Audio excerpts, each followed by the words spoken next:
Hi, interns, and welcome back. I'm super excited that we are back for another week in a row, and we are working our way through season 1, and I don't know, I'm loving it, but I am also kind of looking forward to a little break in between seasons. But I would love to know what you think, so find me on social media. You can find Miss Medical Podcast on Instagram and come tell me what you think. Today's story I have for you is a historical case, and it might be one that you're already familiar with if you're as keenly interested in medical stories as I am. Given how cold it has been here in Alberta lately, as I'm drafting this episode, it's minus 37 degrees Celsius, but feels like minus 50 thanks to the wind chill, which is negative 58 Fahrenheit for any Americans listening. It kind of makes this story even more fitting. And in a really strange coincidence, I looked this up to write the episode on the 42nd anniversary of when it happened, but to the exact date. So, with all that being said, let's dive in to Jean's story. Welcome to the Miss Medical Podcast, Diagnosis Flatline. I'm your host, Destry Godwin. Miss Medical explores stories of misdiagnosis, malpractice, mysteries, and misogyny. You're my interns, and this is where true crime and medicine collide. This is Miss Medical.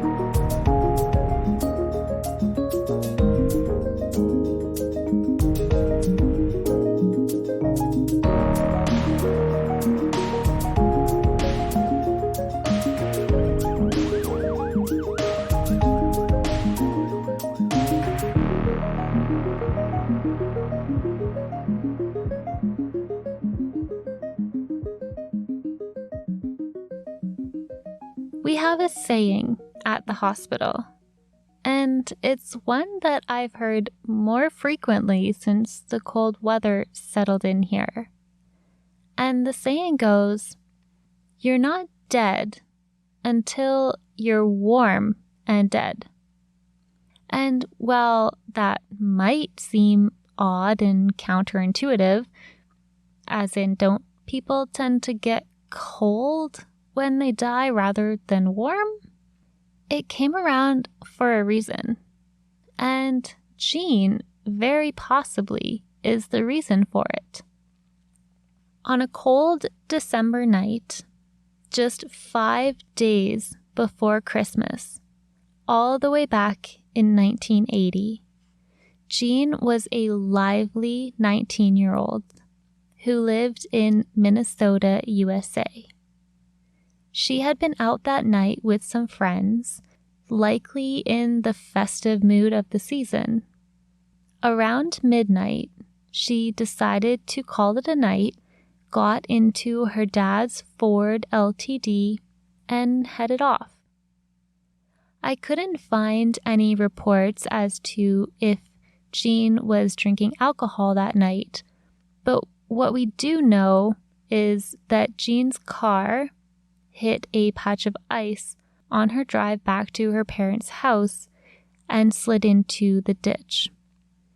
News articles published at the time said the accident occurred near the edge of the White Earth Indian Reservation near Lengby, Minnesota. Apparently, this gravel road was a shortcut on her way home, but combining the icy gravel with a car that was rear-wheel drive and did not have anti-lock brakes, it was a recipe for disaster from the beginning. Jean attempted to get the car back on the road, but was not successful. There are a few conflicting reports on this detail as well. Some reports state that the car stalled in the frigid temperatures, while others say the car was simply too stuck in the ditch to budge. Now, in our present-day world, it would be easy enough to just grab your cell phone and call for help. But back in the 80s, in rural Minnesota, that just wasn't an option. Working in Jean's favor, however, was the fact that she knew her small community well and knew of a friend's house that was nearby. See, at the time, Jean was dating a man named Paul, and Paul's best friend was Wally, and Wally lived somewhere right near where Jean had run off the road. Paul and Wally had both been out with Jean that night. They had all been dancing at the Foston Legion, which was apparently the hip place to be. I don't know for certain, but apparently Wally had taken a woman home with him from the Legion that night, so I'm guessing that he might have left a little bit before Jean did. And this would make sense, and it would explain why Jean, for one, assumed that he would be home, and for two, knew that he wouldn't drive past her crashed car on his way home. Well, she certainly wasn't dressed appropriately for the weather. She had a coat and mittens and cowboy boots. She also didn't really have any other options. I didn't know Minnesota got such extreme winter temperatures, but it's been reported that it was roughly minus 30 degrees Celsius or minus 22 Fahrenheit that night when Jean set out on foot. What Jean couldn't have known, though, was that she was much farther away from her friend's house than she thought. She had expected to see the warm, glowing lights just over the crest of the hill in front of her, but it wasn't. And it wasn't over the next one or the next one. I don't know what Jean was feeling in these moments, but you know that feeling when you've gotten on a roller coaster and you're all strapped in and it's climbing its way to the top and you're so high up, but you're only actually halfway and you realize that you've overestimated your own bravery and you want nothing more than to just get off, even though you know it's impossible? Well, I'd imagine that's somewhat how Jean felt. She hadn't anticipated the walk to be as long as it was. She was painfully cold, but she really didn't have the option of turning back at this point. And most likely, going all the way back to the car would be even farther than just pushing on ahead. All in all, Jean walked 3.2 kilometers, or 2 miles, in the freezing night. And she did end up finding the house of her friend, Wally Nelson, who, it's Wally, not Willie. So sadly, no connection here to Willie Nelson. But she didn't make it to that warm, safe haven. Jean saw the house through the trees, but that's where her memory goes dark. Examining the path Jean took and the snow-covered ground, the general consensus is that in her rush to get to her friend's door, she tripped. She was already likely in a state of hypothermia by now, which can cause confusion, loss of coordination, and loss of consciousness. Jean crawled on her hands and knees and made it all the way up onto Wally's doorstep before the last of the fight went out of her. Had she been just 5 minutes ahead of the hypothermia, she would have been conscious long enough to bang on his door. For 6 long hours, that's where Jean stayed, in a frozen pile on her friend's doorstep. And that's where Wally found her at 7 a.m. the next morning. I think it's worth mentioning that Wally was a cattle rancher and a part-time butcher, because I think that played a role in how much he was able to keep his cool when he came out and found his best friend's girlfriend frozen solid on his porch. Wally's initial reaction was the same as what almost anybody else's would be. He assumed she was dead. But when he dragged her solid, icy mass closer to the house, he saw the faintest glimmer of hope. While Jean's eyes were open and fully frozen, he did spot small bubbles forming near her nose. With this realization, Wally jumped into action. With the help of his lady friend who had spent the night, they initially tried to put Jean in the cab of Wally's truck, but her body was so stiff they couldn't bend it in any way that would convince it to fit into the truck. And so, one of our real unsung heroes, the lady friend from the night before, let Wally load the frozen body into her car for the drive to the closest hospital. At the Foston Hospital, the situation seemed, well, pretty hopeless. Let's remember that this was back in 1980 in fairly rural Minnesota. I mean, Wikipedia has the population of Foston back then being just about 1,600 people. It certainly wouldn't be a large state-of-the-art hospital servicing the area.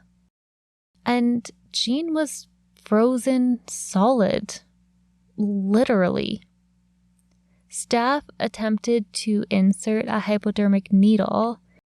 This I'm not exactly sure of the reasoning for, because she's frozen? Were they expecting to draw blood? Or were they going to try running warm fluids through an IV? But the reason didn't matter much considering their attempts were futile. The needles just broke off in the way you'd kind of expect them to if you tried to jab an ice cube. Their other attempts at assessing Jean's overall state weren't terribly successful either. Her temperature was too low to even register on their thermometer. And to note, from what I could find, the thermometer's lowest reading it could produce would be about 88 degrees Fahrenheit or 31 degrees Celsius, which is a solid way below normal, considering most people exist in the range of 97 degrees Fahrenheit, give or take, or 36 degrees Celsius. Beyond that, her eyes were frozen solid and, as you could expect, were completely unresponsive to light. But the medical staff weren't ready to throw in the towel and declare Jean a lost cause. Because you're not dead until you're warm and dead. And technically, Jean wasn't actually dead. They were, albeit shockingly, able to detect a very faint pulse, almost undetectable under her frozen skin, and chugging along at only 12 beats per minute. Considering all of the factors here, how long she had been outside, how frozen she was, medical technologies available, the staff wasn't holding out high hopes of being able to revive Jean. I'm not sure they even had a protocol in place for such extreme situations. So they did the most logical thing they could think of. They used heating pads to start warming her up. Now, I think the general expectation probably would have been that even if they did warm her up to a normal temperature, that the organ damage and brain damage would be too extensive to support life. While humans can be fairly resilient to many health things, our bodies can be surprisingly fickle about its ideal living conditions. Our body is constantly working to regulate these factors. Things like pH, glucose, insulin, sodium levels, potassium, temperature, and things go wrong really fast when even just one of these things gets out of whack. And freezing a human solid definitely messes with these things. But Jean was a fighter, and she fought what seemed like impossible odds. By mid-morning that same day, she started spasming. And then she did what nobody expected. She woke up. While this in itself seemed like a miracle, Jean continued to progress as she warmed up. And by noon, it was almost like the whole thing had been a twisted fever dream. She was awake, she was communicating, she was speaking as if nothing had happened. Now, we know in nature that there are creatures that are able to adapt to freezing temperatures in pretty creative ways. Frogs, for example, who essentially freeze themselves into a state of suspended animation. It's actually a really cool process that involves the frogs having extreme amounts of glucose in their cells, which acts like an antifreeze by keeping water inside the cells. This is important because in humans, when the water in our blood and tissue starts to freeze, it encourages our body to give water from our cells to make up for it, causing those cells to become dehydrated and die. But I'm getting off topic here because while it's a really cool ability that wood frogs have, Jean was certainly not a wood frog. So, how did she manage to survive?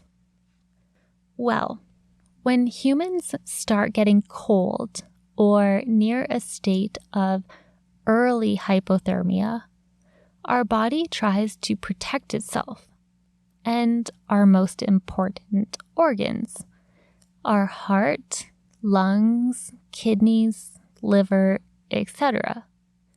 To do that, our body stops sending out so much blood to our extremities. After all, we could survive without those, but not without our heart. As our temperature drops and our body desperately tries to preserve heat where it needs it most, combined with the fact our blood is fairly liquid and liquid things get somewhat less liquidy at cold temperatures, our blood flow slows down.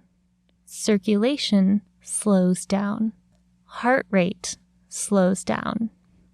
And with a less amount of demand on account of everything in your body just moving slower, it doesn't require as much energy or resources, and so you require less oxygen. If you take this to an extreme enough level, you'll get Jean, who basically entered a state of literal hibernation. And that's coming from a standpoint that many bears do not, in fact, truly hibernate, but I am not going off on that tangent right now. Live Science published an interesting article detailing a study done on suspended animation in garden worms and yeast. Yeah, like the stuff that makes your bread rise.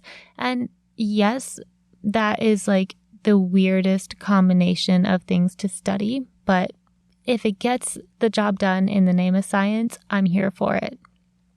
The study showed that oxygen deprivation happening first, before being frozen, was a key element to both, let's call them subject groups, being able to be revived after being frozen. And this wasn't just a small result either. When exposing the yeast and worm embryos to freezing temperatures, 99% of them died within 24 hours. But when reducing the oxygen first, 66% of the yeast and a whopping 97% of the worms survived after being warmed up again and reintroduced to their old pal oxygen. But again, I digress. Let's go back to our story. One of the key pieces to survival for a patient like Jean is controlling the rate they are warmed up again, so their blood flow increases at roughly the same rate as their temperature. Kind of back to that idea of if there is one thing that goes awry, then everything goes awry when it comes to our body's finicky need for homeostasis. In modern medicine, we have machines that can specifically handle this balance, which you might even be familiar with if you were a fan of Grey's Anatomy and recall an episode where a certain protagonist ended up in some very cold water. The machine literally passes your blood out of your body through its warming device and back into your body, warming you up from the inside out. I imagine it must be like when you take a sip of a hot drink on a cold day and feel the warmth all the way down to your stomach, except you'd be unconscious, of course. But for Jean, in rural Minnesota in 1980, that wasn't an option.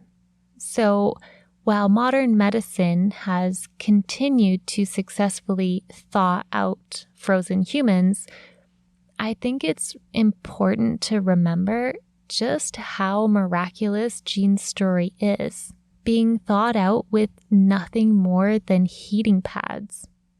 Following Jean's recovery, her story was a media sensation. She had escaped what seemed like certain death with nothing more than some blistered toes from frostbite. There were interviews, news stories, and she even appeared on the Today Show. But as is with anything in life, the attention started to fade as the world moved on to whatever the next big story was, and Jean moved on with her life too.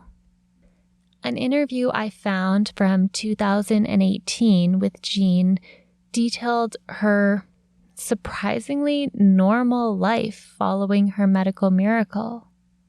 She got married and had children, though ultimately ended up getting divorced.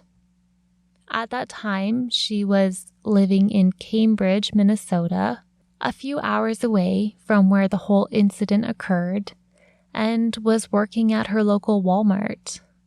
In that interview, she said she had no lingering health issues from the whole ordeal, and that she also didn't have any revelations during her time when she was frozen. There was no light for her to decide to walk towards, no message from the beyond. She just remembers waking up in the hospital. Though, considering she was more in a state of hibernation than a state of dying, perhaps that's why she didn't have any of those near-death experiences. Today, Jean would be in her early 60s. Her story has continued circulating through media and the internet, including an episode of Unsolved Mysteries and many, many threads on Reddit. And our fascination with human hibernation certainly isn't over. Google searches will bring you other notable patients surviving the same extreme temperature situations, like Justin Smith of Pennsylvania, who in 2016 was found frozen on the side of the road after a night of drinking. It was estimated he had been exposed to the elements for nearly 12 hours, and there was even a coroner on scene to investigate the death. But thanks to the judgment call of one ER doctor who refused to declare Justin dead at that temperature, he made a full recovery. Or you might find the story of a Canadian, although a very small Canadian, Erica Norby, who, as a toddler, just barely a year old in 2001, wandered alone outside wearing nothing but a diaper and wasn't found until hours later. Though she appeared dead, she also made a full recovery. I'm glad to have been able to bring you a story of survival today and the incredible things that our human body is capable of.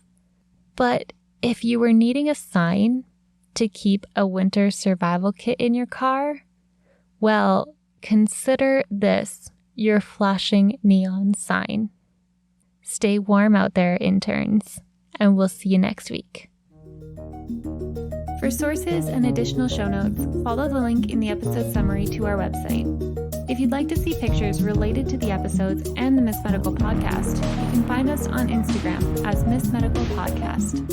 If you love Miss Medical and want to support the show, find us on Patreon, where you can officially join the intern team. All episodes are written by myself and aim to be as factually accurate as possible.